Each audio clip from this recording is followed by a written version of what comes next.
Hi, my name's Phil. I like talking about politics, and in this video I really need to discuss the far-right invasion of Southport yesterday and how we need an urgent reaction against it, as well as everyone in politics and the media who lit the spark and fanned the flames. So for those who may not know, there was an indiscriminate and deadly attack in this country a few days ago on preteen girls attending a summer dance class. Figures on the far right, including notable GB News ghouls, were trying to spread the message that the attack was carried out by a Muslim asylum seeker. The person apprehended is not Muslim and was born and bred in Britain. None of the people spreading misinformation had any reason to believe what they said, unless they were passing it on as second-hand knowledge because they're gullible enough to believe the hate merchants in the media. So from the very start, some individuals deliberately created a lie about the attack in order to feed the violence which inevitably erupted last night. These people are not patriots. They are working to deliberately tear this country apart, community by community. And as for the attack last night, it is surely impossible for anyone to see those as responsible as patriots either. There was a vigil for 3 murdered children aged 6, 7 and 9. This is effectively a community service in memory of very young children who've just suddenly and unexpectedly lost their lives, and for the members of the community to come together in grief. What sort of monster thinks to themselves, oh yeah, that's a brilliant time to go and invade? Would they storm a church holding a funeral for a small child and lob bricks at the pulpit? And in order to get the bricks, they didn't go to B&Q and buy a load. They smashed up a load of people's garden walls for supplies for their ammo, throwing them at the vigil. More specifically at the police trying to defend the vigil. They also threw a load at the local mosque. These people talk about invaders. They are literally the invaders. They came from outside the community. They organised it. They carried out a coordinated plan to sack the area. It's like the Vikings all over again, only these thugs didn't want anything. They just wanted an outlet for their mindless hate. What I cannot understand is how anyone can look at the events from yesterday and think these guys, these thugs, are standing for any values at all. Because you try and think through the thought process that some people have. You want to try and understand their motivations. You try to think about those who are being conned into thinking there's some sort of covert Islamic order taking over the West. You know, like the Nazis convinced people about Judaism a few generations ago. So you think about these people. You think, okay, I can accept that some people have fallen for the con, right? You think about the people taken in by this. But even for people who think like that, are they really going to support a group of men who literally invaded a community vigil for murdered children, breaking people's property apart for bricks so they could throw them at the vigil, throw them at the police who are trying to protect that vigil? Surely these arseholes should be pariahs even within their own twisted community of racists and bigots. And yet, where are the calls for these people to face the full force of the law?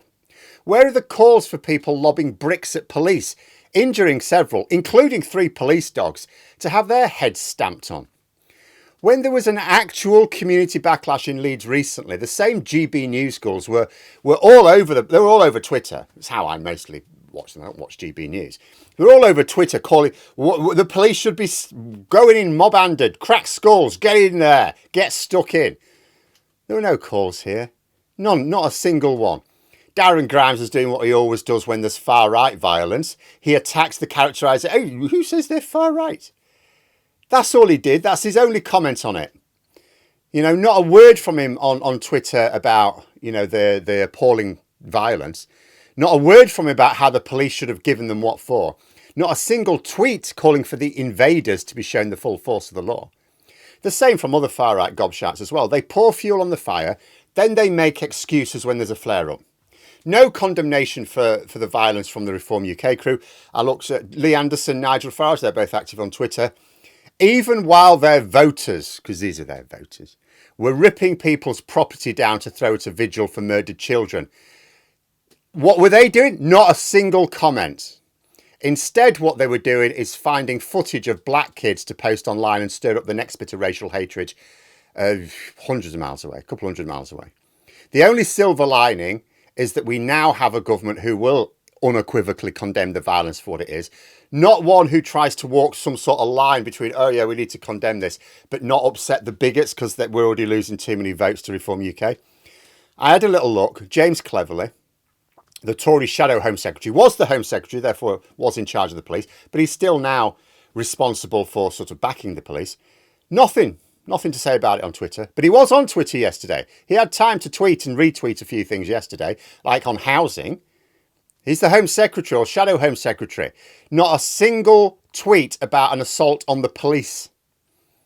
Rishi Sunak did tweet about it, to be fair. His condemnation was a bit muted, but still, you know, it was better than nothing, and better than his Shadow Home Secretary who said absolutely nothing at all.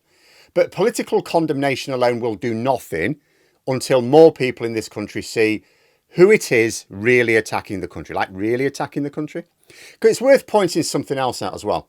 Incidents where people organise themselves, because this invasion of a grieving community was organised, and it was organised from the outside. But this sort of thing, it's not common, thankfully, but it does happen. And when it happens, it's always a group of far-right thugs, always. This was not a protest. They didn't turn up to march with banners and just get out of hand.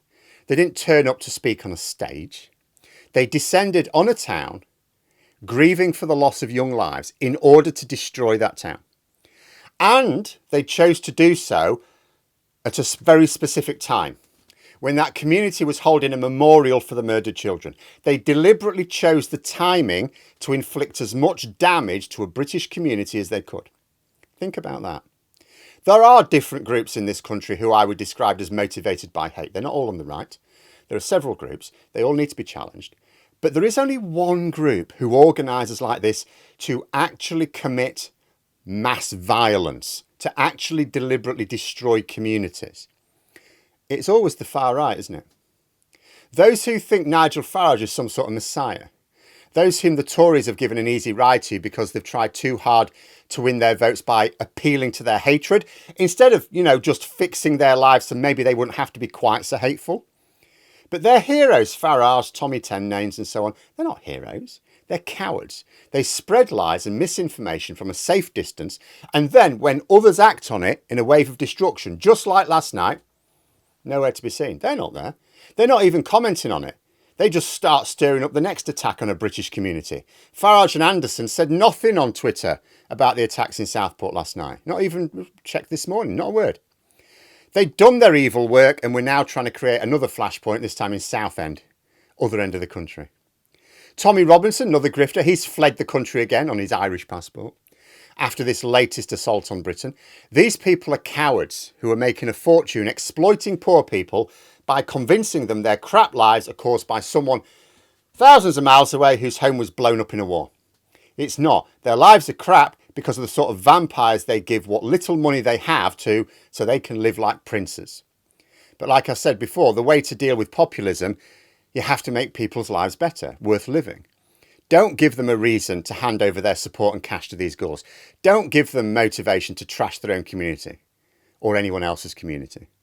And it goes without saying, make sure that the thugs responsible do face the full force of law. Because people know, I'm no fan of Just Stop Oil. They're rich upper class cretins who are actively harming what they claim their cause to be.